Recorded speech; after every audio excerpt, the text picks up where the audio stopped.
Educate engine में आप सभी का एक बार फिर स्वागत है। आज हम एक नई जॉब नोटिफिकेशन को समझने वाले हैं और ये है एसएससी फेज 14 2026 के लिए एक पूरा रोड मैप।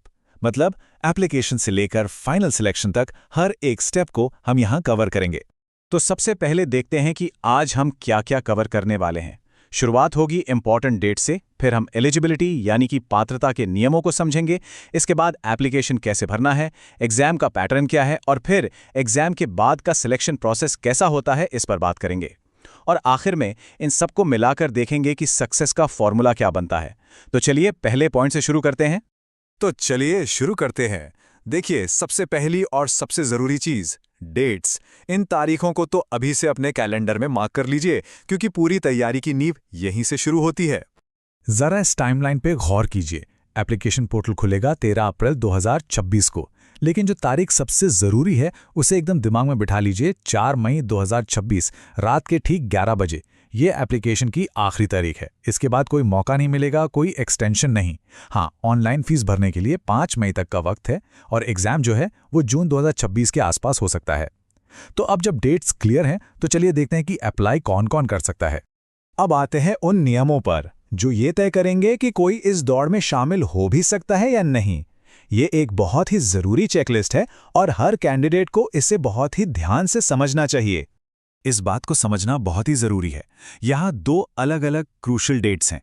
पहली उम्र की गिनती के लिए, वो होगी 1 जनवरी 2026 के हिसाब से। लेकिन दूसरी तारीख जो कि सारे सर्टिफिकेट्स और एक्सपीरियंस के लिए है, वो है 4 मई 2026। इसका मतलब है कि इस तारीख तक सारे जरूरी डॉक्यूमेंट्स हाथ में होने चाहिए। जैसा कि यहाँ साफ साफ लिखा है, अगर रिजल्ट 5 मई को भी आता है तो भी एप्लीकेशन सीधे सीधे रिजेक्ट हो जाएगा।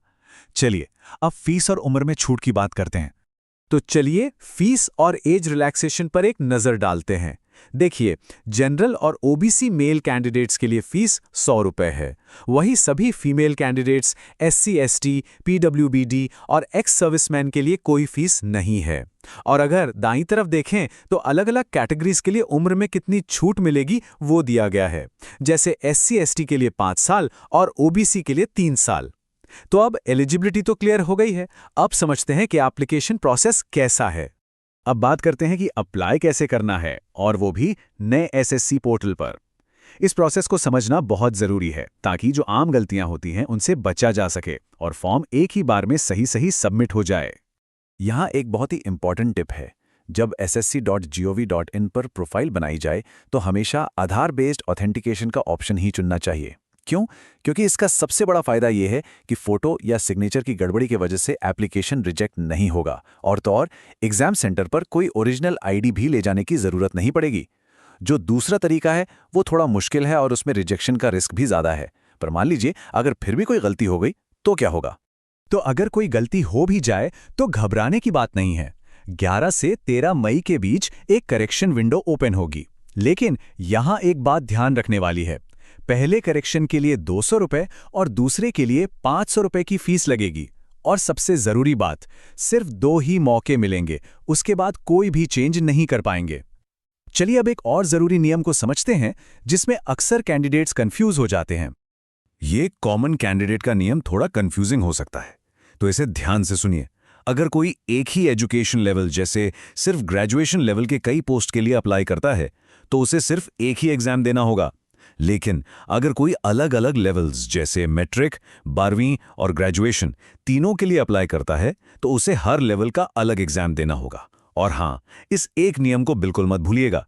अगर एक ही लेवल के लिए 2 बार एग्जाम में बैठ गए तो उम्मीदवारी उसी वक्त कैंसिल हो जाएगी। ठीक है, अब आते हैं एग्जाम की तैयारी की स्ट्रैटेजी पर। चलिए अब फोकस करते हैं तैयारी पर और समझते हैं कंप्यूटर बेस्ड एग्जाम यानी सीबीई का स्ट्रक्चर क्या है, ताकि एक अच्छी स्ट्रैटेजी बनाई जा सके। इस डैशबोर्ड को देखिए। एग्जाम में 4 सेक्शंस हैं: general intelligence, general awareness, quantitative aptitude और इंग्लिश लैंग्वेज। हर सेक्शन से 25 सवाल होंगे 50 मार्क्स के लिए, और ये सब करने के लिए मिलेंगे सिर्फ 60 मिनट। लेकिन यहाँ जो सबसे जरूरी बात है वो है नेगेटिव मार्किंग।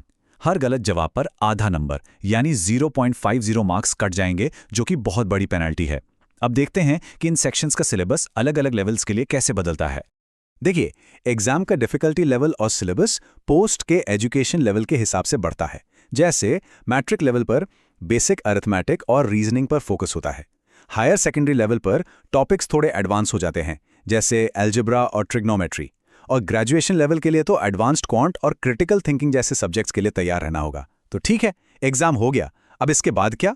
एग्जाम देना तो समझिए कि सिर्फ आधी लड़ाई है। अब समझते हैं उस सफर को जो एग्जाम के बाद शुरू होता है। मतलब शॉर्ट लिस्टिंग से लेकर फाइनल ऑफर लेटर मिलने तक क्या क्या होता है। ये सिलेक्शन प्रोसेस एक फनल की तरह काम करता है। सबसे पहले तो मिनिमम क्वालिफाइंग मार्क्स लाने होंगे। उसके बाद वैकेंसी के हिसाब से कैंडिडेट्स को शॉर्टलिस्ट किया जाता है। अगर 5 तक वैकेंसी हैं तो 1:30 के रेशियो में, और अगर उससे ज्यादा हैं तो 1:15 के रेशियो में। और आखिर में जो भी कैंडिडेट शॉर्टलिस्ट होते हैं उन्हें अपने डॉक्यूमेंट्स ऑनलाइन अपलोड करने होते हैं। इसके बाद आता है फाइनल स्टेज। फाइनल स्टेज है डॉक्यूमेंट वेरिफिकेशन। इसमें पहले तो एसएससी ऑनलाइन अपलोड किए गए डॉक्यूमेंट्स को चेक करता है और फिर जो डिपार्टमेंट है वो फिजिकली सब कुछ वेरीफाई करता है। यहाँ एक बहुत जरूरी वार्निंग है।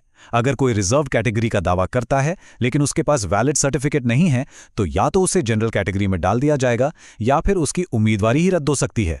तो चलिए अब इस सारी जानकारी को समेटते हैं। तो अब हम आ गए हैं अपने फाइनल सेक्शन पर।